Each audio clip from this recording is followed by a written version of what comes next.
We're here with Anthony Turton, and he's going to discuss his role in water and the mining industry.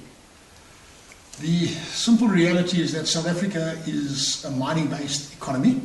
We happen to be water constrained, and we also happen to be in a situation where for about 120 years of mining that's been largely unregulated, we now have a lot of unintended consequences. So the question is mining useful? And I think the answer to that is yes, mining is potentially very useful. Has it been harmful in the past? The answer to that is clearly yes. Why has it been harmful? Well, it's been harmful because there's been inadequate oversight and governance. So the work that I'm doing in the mining sector at the moment is helping the mining sector to reposition themselves in a way whereby they can harness the benefits from mining, which are many, decrease the disbenefits, in other words, the environmental footprint and impact, make that as small as possible, and to redistribute those benefits around society in a more equitable manner.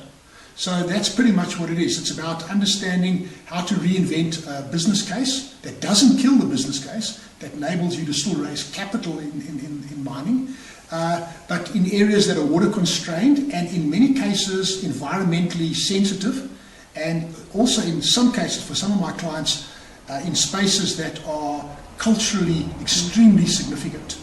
So that's pretty much what I do in the mining sector. And all I've done is I've reinvented the model in such a way that we say there are benefits coming out of mining, and those benefits normally come out in a pipeline that size, and that normally goes to a very few people called shareholders. So what we've done is we've said, let's take that pipeline, let's make it broader, and instead of having shareholders only, let's have stakeholders, and then let's broaden the range of benefits, and let's increase the range of beneficiaries. It's not a very, very complicated concept to understand. And what that then does is it brings about greater equity in mining. And mining then repositions itself from being a standalone entity that's extractive to becoming a partnership for development instead. And being a partner means that it's there for a while, then it goes away afterwards, but the generations that come can still benefit, for example, from infrastructure that is built, etc.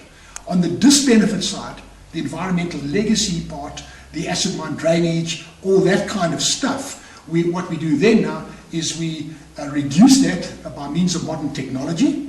We build that into the mine closure plan right up front. You plan for closure, which means that you resource the closure strategy throughout the life of the mine, so it doesn't suddenly come as a surprise at the end of the mine.